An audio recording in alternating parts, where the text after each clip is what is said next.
Ce que vous dites n'est pas seulement un mot, c'est une fréquence qui résonne éternellement dans l'univers. Nous sommes si négligents avec nos paroles, car nous ne pensons pas qu'elles aient beaucoup d'importance, mais votre parole constante détermine votre état d'être.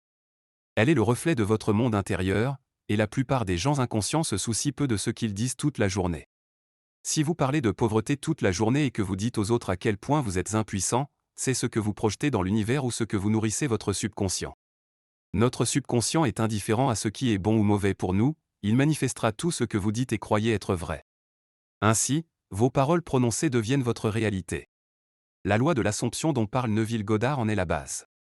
Notre parole révèle nos hypothèses inconscientes, et ces hypothèses se manifestent dans notre vie.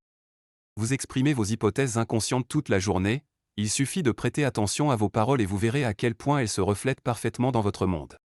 Voici une citation éclairante de la grande enseignante Florence Scovel-Shinn, « Le jeu de la vie est un jeu de boomerang. Nos pensées, désirs et paroles nous reviennent tôt ou tard avec une précision étonnante. Donc, si vous parlez de faiblesse toute la journée, vous l'aurez. Si vous parlez du manque d'amour dans ta vie toute la journée, vous manifesterez davantage de cela, car notre subconscient n'a pas de jugement propre, c'est le rôle de votre conscient. Donc, si vous dites que vous ne voulez plus être malheureux et que votre subconscient écoute vos paroles et vos sentiments, vous pourriez dire que mon désir est d'être heureux. Alors pourquoi mon subconscient manifeste-t-il plus de malheur pour moi? Eh bien, vous ne manifestez que ce que vous êtes, pas ce que vous voulez. C'est une citation célèbre de Neville Goddard. Donc, au lieu de dire que je ne veux plus être malheureux, dites plutôt que je suis béni et heureux et que je me sens merveilleusement bien. Vous déclarez que vous êtes heureux maintenant, le sentiment de base est complètement différent dans les deux phrases, et ainsi votre état d'être se manifeste.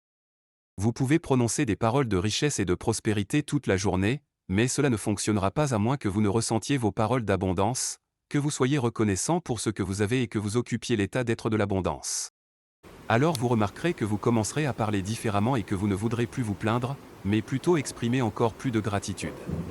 Surveillez donc ce que vous dites toute la journée et les mots auxquels vous vous attachez émotionnellement toute la journée, vous verrez vos véritables hypothèses inconscientes qui se manifestent dans votre vie, et vous ne plaisanterez même plus à ce sujet, comme le mentionne Florence Scovel-Shinn dans son livre « Le jeu de la vie et comment le jouer ».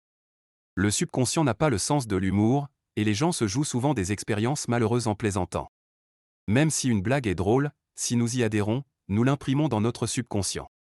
C'est pourquoi l'humour autodépréciatif est déplaisant lorsque l'on comprend les conséquences métaphysiques. Aucun mot ressenti dans votre être ne revient à vous sans effet, il se manifeste d'une manière ou d'une autre, tôt ou tard. C'est pourquoi se plaindre est une activité si néfaste à la lumière de cette vérité métaphysique. Vous donnez littéralement de l'énergie à la chose dont vous vous plaignez, renforçant ainsi sa présence dans votre réalité. C'est pourquoi les couples malheureux, plus focalisés sur les plaintes que sur la compréhension et l'amour, se plaignent encore plus et deviennent encore plus malheureux. Commencez donc à utiliser de meilleurs mots, parlez avec puissance et positivité, que ce soit envers les autres ou envers vous-même. Par exemple, j'espère pouvoir gagner ou devient je suis confiant que je vais gagner. Voyez-vous la différence subtile? L'un espère, tandis que l'autre a une profonde confiance. Je vais essayer de faire de mon mieux ou devient je suis sûr que je vais faire merveilleusement bien.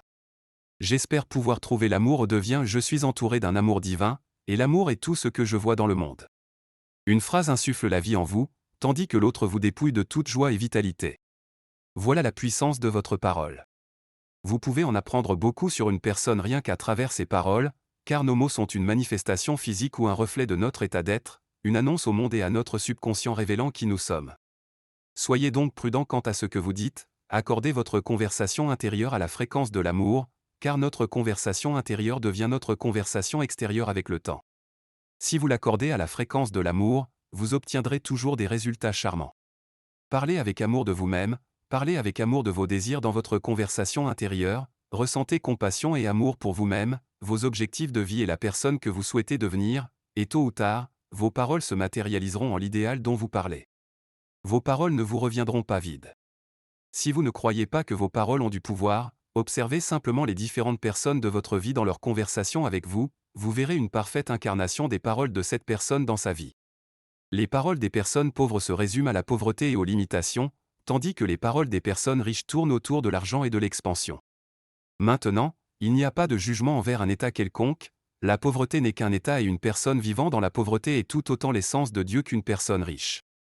La seule différence réside dans le fait qu'ils occupent des états mentaux différents, ce qui crée l'apparence de mondes radicalement différents.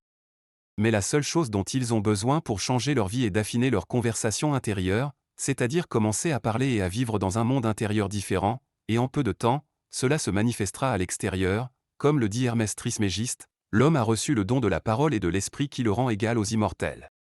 Vos paroles sont immortelles et elles existent éternellement dans les terres, leur énergie s'accumule dans le collectif et se manifeste dans ce monde, ou se manifeste pour vous dans votre vie personnelle.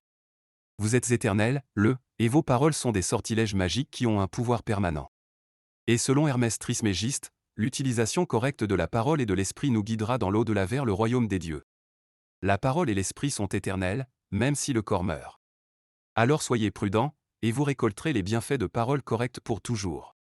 Nos paroles sont stockées dans le collectif et manifestent des horreurs ou des bénédictions dans ce monde. Donc, si vous parlez mal de ce monde, vous le rendrez pire, et si vous parlez mal de votre situation personnelle, vous l'aggraverez. Réveillez l'immortel en vous et utilisez ses pouvoirs avec sagesse. Parlez avec amour et vous le verrez partout. Parlez avec haine et c'est tout ce que vous rencontrerez dans ce monde. Ce monde n'est qu'un reflet de ce que nous sommes en train d'être. Ainsi, le royaume des cieux est vraiment en vous, et l'enfer n'est pas un lieu, mais un état d'esprit. En tant qu'immortels, nous sommes capables de tout ce que nous pouvons imaginer. Élevez votre conscience et comprenez la réalité plus profonde qui sommeille en vous. Réveillez l'immortel en vous et faites de ce monde un royaume des cieux pour vous-même et pour les autres. Parlez vos mots magiques avec conviction et manifestez le paradis sur terre.